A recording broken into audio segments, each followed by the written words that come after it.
Hi students, how are you students. Last time में हम लोगों ने 10th स्टैंडर्ड का लाइफ प्रोसेसेस वाला चैप्टर स्टार्ट कर लिया था, ठीक है। तो उसी को आगे कंटिन्यू देखेंगे। What is the name of the chapter? Life processes. Last time मैंने आपको कुछ नाम लिखाए थे लाइफ प्रोसेसेस में, उसको आप लिखे रहने दीजिएगा। अब मैं क्या करूंगी, वो तो क्या था, एक जनरल आइडिया देना था मेरे को। अब मैं क्या करूंगी, उसको और अच्छे से समझाऊंगी। तो मैं वापस से आपको एक लिस्ट लिखाऊंगी, उसमें मैं कुछ और एडिटिव लाइफ प्रोसेसेस भी आपको बताऊंगी। और उन लाइफ प्रोसेसेस को याद करने के लिए एक ट्रिक भी है, ठीक है। उसको याद करने के लिए एक ट्रिक भी है, ठीक है। तो चलिए वापस से लिखते हैं लाइफ प्रोसेसेस। देखो, आप जो पहला लाइफ प्रोसेस है डाइजेशन, उसको न्यूट्रिशन भी बोल सकते हो। न्यूट्रिशन का मतलब क्या है? देखो, न्यूट्रिशन का मतलब होता है इनटेक ऑफ फूड, न्यूट्रिशन देना बॉडी को। बॉडी को क्या देना? न्यूट्रिशन देना, कुछ अच्छी चीज देना।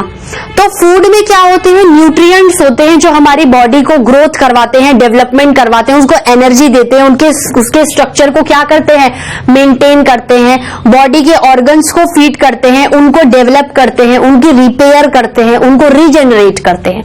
तो आप डाइजेशन को न्यूट्रिशन भी बोल सकते हो। तो ट्रिक के हिसाब से क्या है, हम न्यूट्रिशन वर्ड लेके चलेंगे।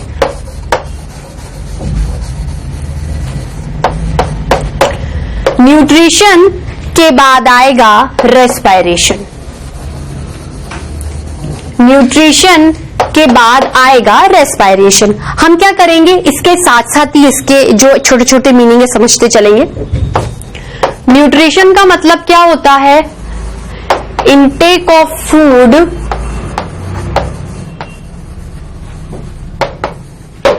Which is containing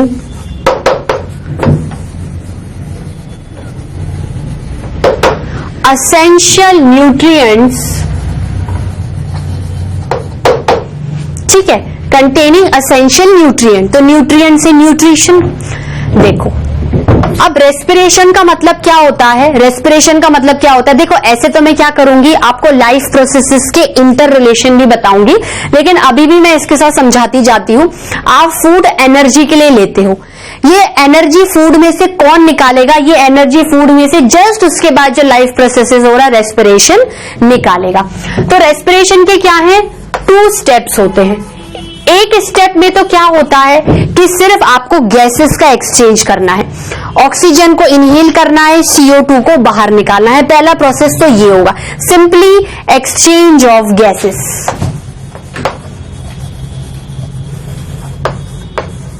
exchange of gases, और ये एक्सचेंज ऑफ गैसेस भी क्या होगा? एक्सटर्नली होगा। नाक में से ऑक्सीजन अंदर ले ली, वो लंग्स में चली गई, लंग्स से CO2 बाहर निकाल दिया नाक से। तो गैसेस एक्सचेंज अभी सिर्फ एक्सटर्नली हो रहा है, इससे हमें कोई एनर्जी डिराइव नहीं कर पा रहे हम फूड से।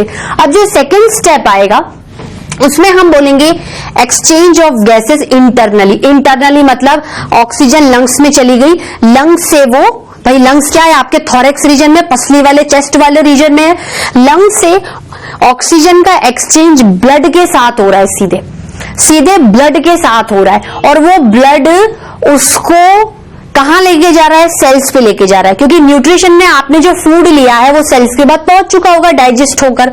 तभी तो मैंने पहले आपको डाइजेशन लिखाया था, उसी का लिंक आपके न्यूट्रिशन से भी है।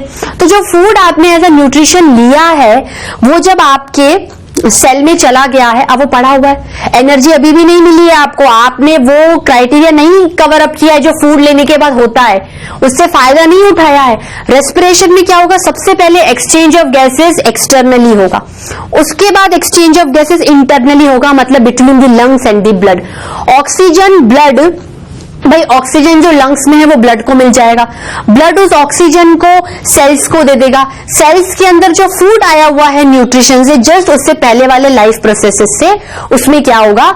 ऑक्सीजन की प्रेजेंस में वो फूड बर्न होता है और एनर्जी रिलीज होती है, और उसका जो बाई प्रोडक्ट CO2 बनता है वो वापस से सेल से ब्लड में जाता है, ब्लड से लंग्स में जाता है, और लंग्स से वापस से वो बाहर निकल जाता है। मतलब प्रोसीजर में हमेशा गैसेस का एक्सटर्नल एक्सचेंज होगा, लेकिन अगर आपको एनर्जी डिराइव करनी है तो गैसेस का एक्सचेंज आपको बॉडी के अंदर इंटरनली करवाना पड़ेगा, ठीक है। तो मैं क्या बोल रही हूं?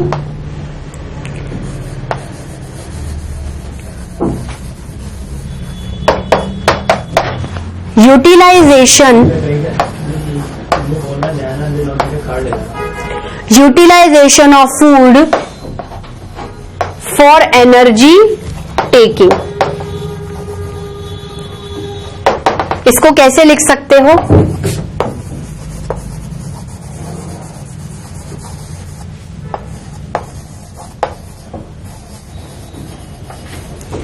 Exchange of gases internally. और डीप में नहीं पढ़ेंगे क्योंकि फिर ये टॉपिक उठाएंगे ना हम पढ़ने के लिए, ठीक है। अब देखो, जो भी चीज सेल के अंदर प्रोड्यूस हो रही है, what ever the food nutrients उसने लिए या जो भी एनर्जी डिराइव करी, वो इन दोनों स्टेप्स में कंप्लीट हो जाएगी। क्या आप चाहोगे कि आपकी बॉडी की एक ही सेल को सब कुछ मिले? नहीं, आप चाहोगे ये चीजें बॉडी के हर पार्ट को क्या हो जाए, ट्रांसपोर्ट हो जाए, सर्कुलेट हो जाए, ठीक है। तो क्या कह सकती हूं? ट्रांसपोर्टेशन मतलब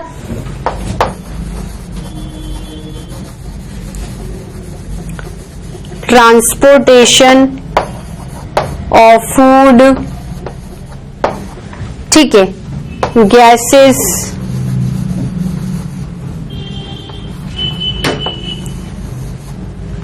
ठीक है। वेरियस में जो भी अगर आप कंबाइनली देखें तो ये चीजें आएंगी, two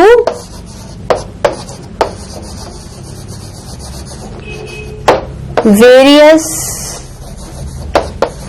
parts of body, to various parts of body, ठीक है। इसको अंडरलाइन करिए।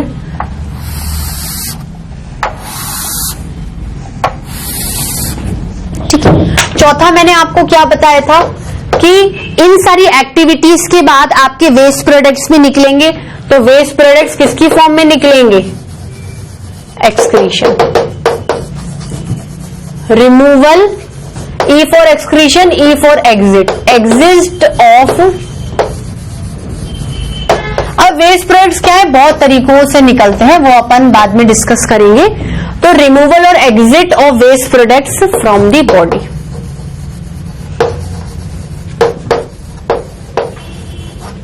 फ्रॉम दी बॉडी, ठीक है।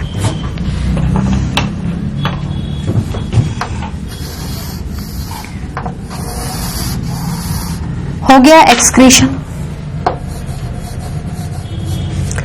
एक्सक्रीशन के बाद आपका आएगा, देखो एक्सक्रीशन के बाद आप बहुत सारी चीजें अपने हिसाब से उठा सकते हो। जैसे एक्सक्रीशन के बाद आप ले सकते हो आपका रिप्रोडक्शन, क्या ले सकते हो? रिप्रोडक्शन। रिप्रोडक्शन मतलब the living organism has the capability to reproduce one organism of its own kind. अगर आपके माँ बाप ने आपको रिप्रोड्यूस किया, पैदा किया है, तो आपके अंदर उन दोनों के ही, मम्मी और पापा के ही क्या होंगे, कैरेक्टर्स आएंगे। आप उन्हीं की तरह हो, 50% पापा जैसे, 50% मम्मी जैसे, ठीक है। तो organism capable of reproducing other, मतलब दूसरा ही पैदा करेंगे, reproducing other organism of its own kind. इतनी कैपेबिलिटी है, ऑफ इट्स ओन काइंड, ठीक है। उसके बाद आता है आपका मूवमेंट एंड लोकोमोशन, अपनी जगह पर काम करना और एक जगह से दूसरी जगह पर जाना।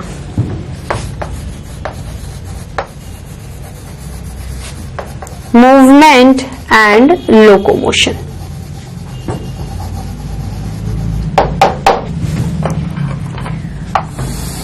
इसमें क्या लिखोगे? टू डू, मूवमेंट का मतलब होता है एक ही जगह पर काम करना। जैसे प्लांट की पत्ती हिल रही है तो एक ही जगह पर उसकी लॉन्ग एक्सिस पे हिल रही है। ऐसा नहीं कि वो प्लांट एक जगह से दूसरी जगह पर चला गया, पत्ती झड़ के इधर से उधर हो सकती है, मतलब पत्ती ने एक तरीके से क्या किया है, लीफ ने मूवमेंट किया है। To do movement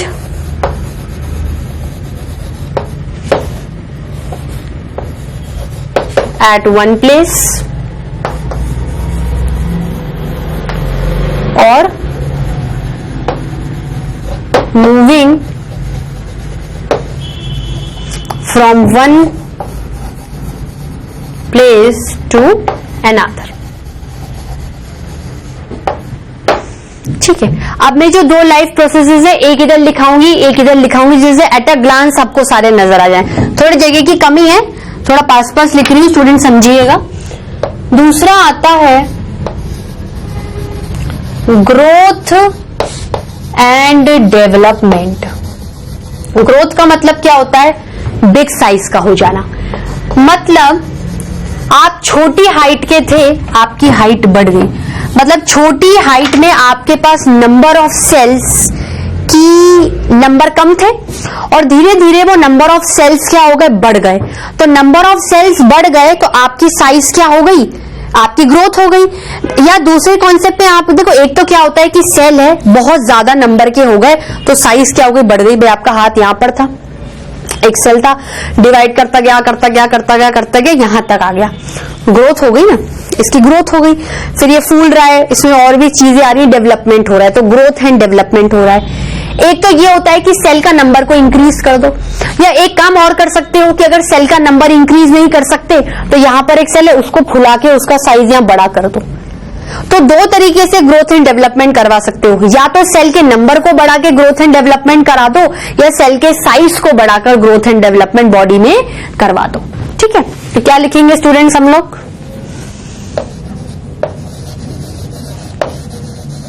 cell number increasing या फिर cell size increasing.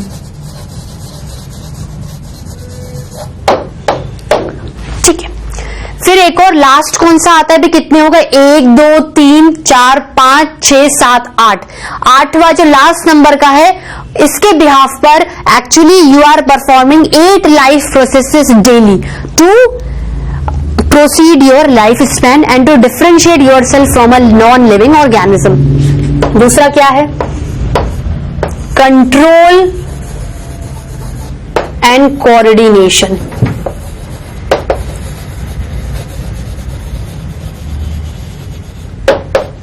Control and coordination. Control and coordination क्या होता है?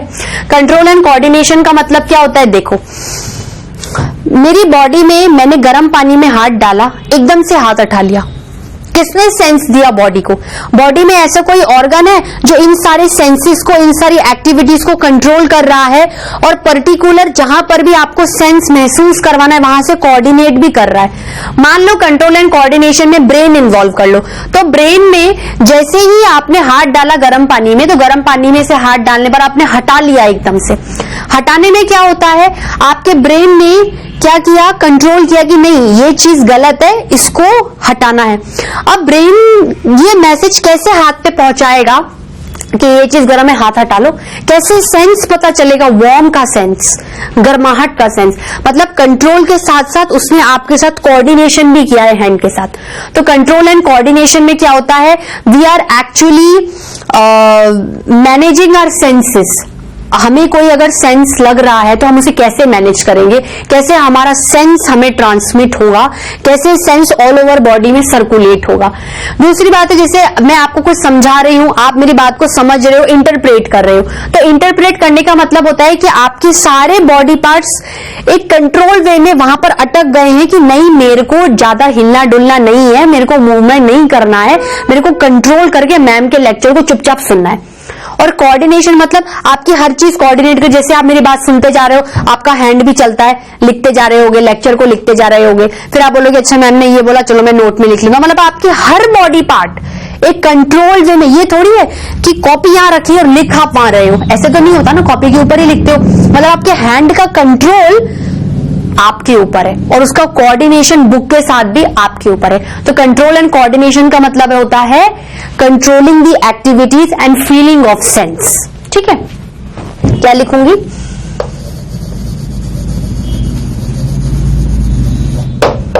Controlling of activity and feeling of sense. ठीक है स्टूडेंट्स, इसको नोट डाउन करिए, उसके आगे अपन पढ़ते हैं। लिखिए स्टूडेंट्स, इसको लिखा आपने। चलिए अब अपन देखो, मैंने इसके नाम भी लिखा दिए आपको और इनके बारे में समझा भी दिया है। कितने लाइफ प्रोसेसेस हुए? 8। कितने लाइफ प्रोसेसेस हुए? 8। अब इनकी ट्रिक कैसे बनाएंगे, चलिए मैं बताती हूँ। मतलब total 8 life processes are there in our life which has to be perform regularly by a living organism to carry out its life span, to carry out its life span. ठीक है, चलो करते हैं। क्या लिखेंगे स्टूडेंट्स? चलिए लिखते हैं। क्या लिखूंगी? Total 8 life processes are performing by a living organism daily, by a living organism daily to proceed its lifespan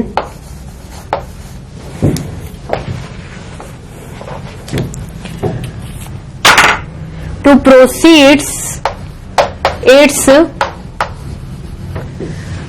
lifespan, और इसको डिफरेंशिएट भी करता है।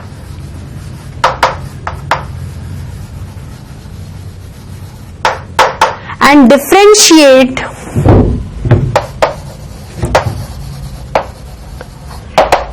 the living organism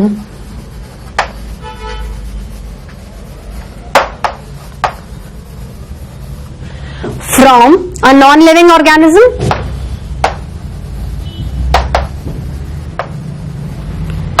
living organism। ठीक है स्टूडेंट्स, अब अगर हम बात करें तो इसकी ट्रिक क्या होगी? जो 8 लाइफ प्रोसेसेस हैं, इसकी ट्रिक क्या होगी? चलिए ट्रिक देखते हैं।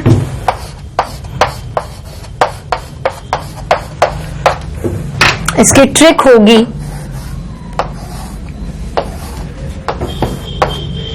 NCRRT GM। NCRRT GM क्या होगी स्टूडेंट्स? NCRRT GM। खुद देखो, देखो ये तो आप देख लोगे, समझ में आ जाएगा। देखो आपकी ट्रिक क्या होगी? NCRT का जनरल मैनेजर। NCRT आप रेगुलर लाइफ में पढ़ते हो, ठीक है। NCRT is the base for your syllabus. आपको NCRT पढ़ के ही सारे एग्जाम्स को क्लियर करना है। जैसे अब नीट का एग्जाम आ गया है, तो नीट के एग्जाम में जो मैक्सिमम क्वेश्चंस आते हैं वो आपके NCRT की लाइन में से उठे हुए आते हैं। अब इसको कोई मैनेज भी करेगा, आदमी मैनेज करेगा। कौन मैनेज करेगा? General manager. तो NCRT का जनरल मैनेजर। बस ये ध्यान रखना कि इस NCRT में वैसे स्पेलिंग होती है NCERT, इसमें है NCERRT, मतलब NCRRT का GM। ठीक है, इस ट्रिक से क्या होगा? आप लाइफ प्रोसेसेस को नहीं भूलोगे। और कितने लाइफ प्रोसेसेस हैं? 1 2 3 4 5 6 7 8, total 8 life processes. Total 8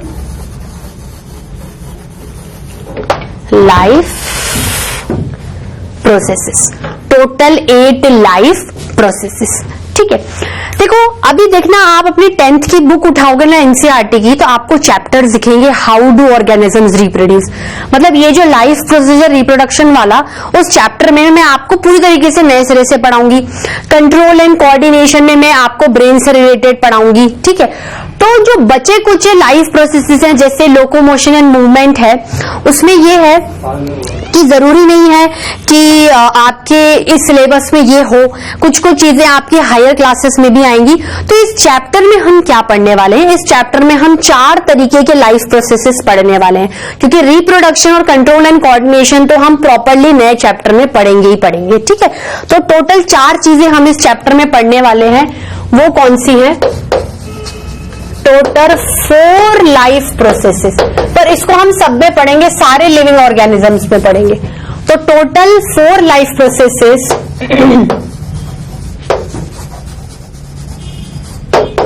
we are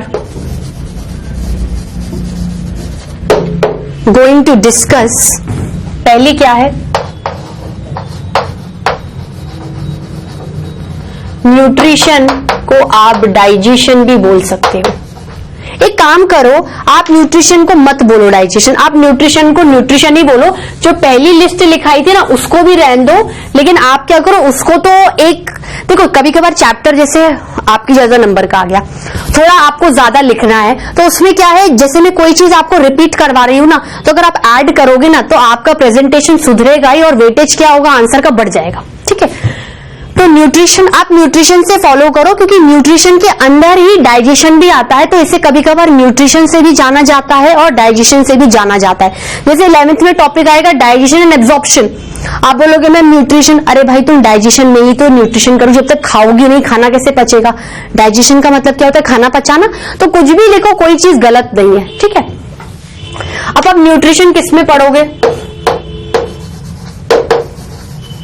nutrition आप ह्यूमन बींग्स में पढ़ोगे।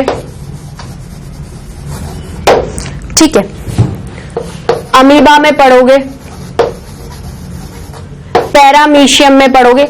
मतलब आपने जो न्यूट्रिशन है वो इन दोनों यूनिसेलुलर ऑर्गेनिजम्स में भी पढ़ा, फिर मल्टी सेलुलर में आपने प्रॉपर प्लांट्स में पढ़ा, और then animals including human beings में भी पढ़ा। मतलब पहला स्टेप बहुत जरूरी है, इसलिए सब में पढ़ा, यूनिसेलुलर में भी और मल्टी सेलुलर में भी। यूनिसेलुलर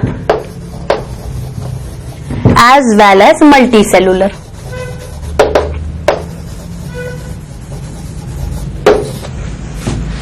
ठीक है स्टूडेंट्स, सेकंड क्या आएगा?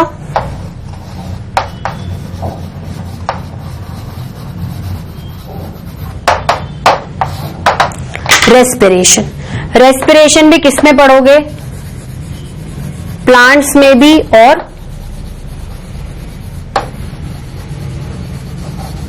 ह्यूमन बींग्स में भी। ठीक है,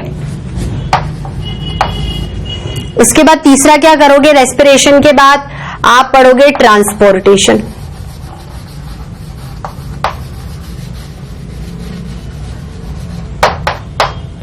ट्रांसपोर्टेशन में क्या है?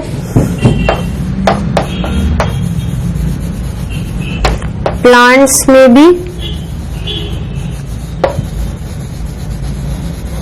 और ह्यूमन बींग्स में भी। और चौथी चीज कौन सी पढ़ रहे हो आप?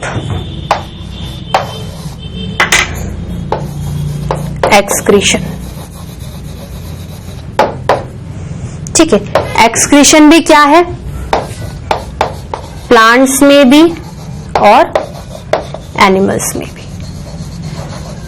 ठीक है, नोट डाउन करो स्टूडेंट्स। नोट डाउन किया? मतलब टोटल कितने लाइफ प्रोसेसेस पढ़ने वाले हैं? टोटल अपन 4 लाइफ प्रोसेसेस। देखो, सबसे पहले अपन न्यूट्रिशन के बारे में क्या करेंगे? न्यूट्रिशन के बारे में सबसे पहले तो उसका फंडा समझेंगे, कॉन्सेप्ट समझेंगे। जब आपको कॉन्सेप्ट समझ में आएगा उसके बाद ही आप उसे प्लांट्स, ह्यूमन बींग्स, अमीबा और पैरामीशियम में क्या करोगे? अप्लाई कर पाओगे।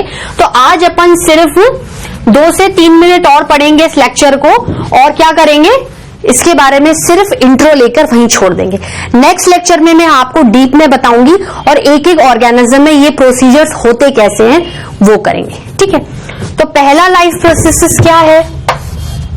न्यूट्रिशन पढ़ना है।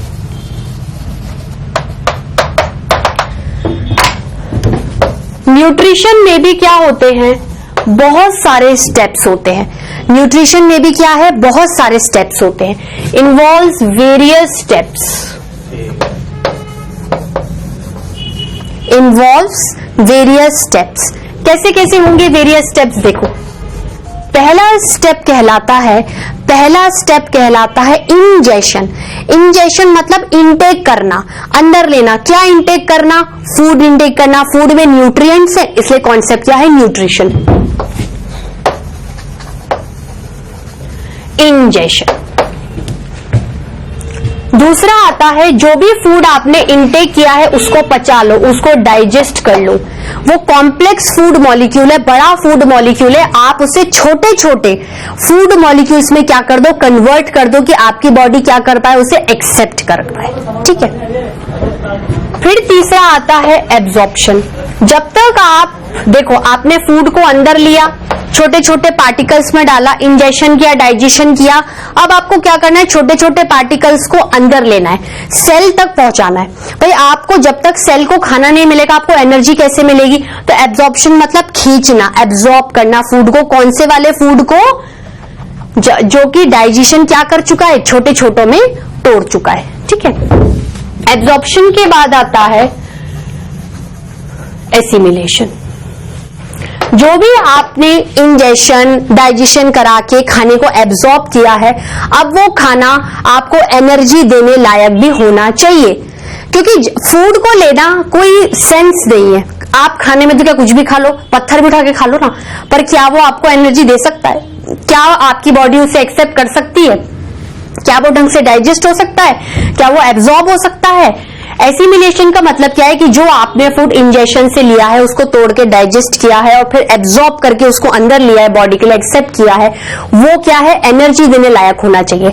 जब एसिमिलेशन करवाओगे तो फूड में से एनर्जी को क्या कर लोगे, डिराइव कर लोगे। ठीक है। और जो भी चीज आपके लिए सूटेबल नहीं हो पाई या आपकी बॉडी उसे डाइजेस्ट नहीं कर पाई, उसे एब्जॉर्ब नहीं कर पाई, तो उसमें कहां से काबिलियत होगी एनर्जी देने की? वो फूड क्या हो जाएगा, बॉडी से एज वेस्ट मैटर। भाई वो बॉडी के लिए क्या अनवांटेड वेस्ट मैटर है ना, वो क्या है, आपको बॉडी से बाहर निकालना है, मतलब एग्जिट कराना है, इजेशन कराना है। क्या कराना है? इजेशन। इसकी क्या हो गई, ID AA। क्या ट्रिक हो गई, ID AA। ठीक है स्टूडेंट्स, चलिए आज के लेक्चर में इतना ही। देखो हमने अपने लेक्चर में अब 10th का new syllabus life processes start कर लिया था। लाइफ प्रोसेसेस स्टार्ट करने के बाद हमने उसका इंट्रोडक्शन लिया था। जो मैंने पॉइंट्स लिखाए थे वही उसका कंटेंट है। उन पॉइंट्स में मैंने आपको ये बताया था कि ये सारी चीजें आपको 8 लाइफ प्रोसेसेस करवाने हैं। उनमें से 4 मेजरली हम लोग यहाँ पढ़ेंगे, न्यूट्रिशन, रेस्पिरेशन, ट्रांसपोर्टेशन और एक्सक्रीशन। हर ऑर्गेनिज्म में, चाहे यूनिसेलुलर हो या मल्टी सेलुलर हो, न्यूट्रिशन ज्यादा से ज्यादा यूनिसेलुलर में भी पढ़ेंगे, औरों में लगेगा तो पढ़ लेंगे। और उसके बाद हमने क्या किया, न्यूट्रिशन वाला टॉपिक स्टार्ट कर लिया कि न्यूट्रिशन में हमें कॉन्सेप्ट समझना है कि एक्चुअली न्यूट्रिशन का मतलब क्या होता है। अब nutrition involves a major step of digestion. खाना लेना बहुत आसान है, लेकिन उसे छोटे छोटे टुकड़ों में तोड़ना बहुत जरूरी है। जब छोटा टुकड़ा आएगा तभी वो एब्जॉर्ब होगा, तभी एनर्जी मिलेगी, तभी वो बाहर निकलेगा। इसलिए न्यूट्रिशन को कहीं कहीं डाइजेशन से भी बोला जाता है। देखो आज के लिए मैं इतना ओवर करती हूँ, जब नेक्स्ट लेक्चर में मिलेंगे तो इसी टॉपिक को वापस से उठाएंगे। इनके बारे में मैं आपको एक एक लाइन का इंट्रोडक्शन दूंगी। ठीक है। फिर क्या करेंगे, इंट्रोडक्शन देने के बाद सबसे पहला उठाएंगे न्यूट्रिशन इन अमीबा, फिर पैरामीशियम, फिर मैं ह्यूमन बींग्स का बताऊंगी पूरा। उसमें मैं क्या करूंगी, इन स्टेप्स को ज्यादा इलेबोरेट करके बताऊंगी। और फाइनली मैं आपको प्लांट्स के बारे में बताऊंगी। ऐसे करते करते पूरी जो ट्रैक चल रहा है वो सब में कंटिन्यू चलेगा। स्टूडेंट्स इस चैप्टर को बहुत ध्यान से पढ़िएगा, बहुत ही बार बार इसको रिवाइज करेंगे, क्योंकि चैप्टर बड़ा भी बहुत है और वेटेज के हिसाब से इंपॉर्टेंट भी बहुत है, और पूरी बायोलॉजी का कॉन्सेप्ट इस चैप्टर पे टिका हुआ है। ठीक है स्टूडेंट्स, आज के लिए इतने ही। Till then bye bye, have a nice day.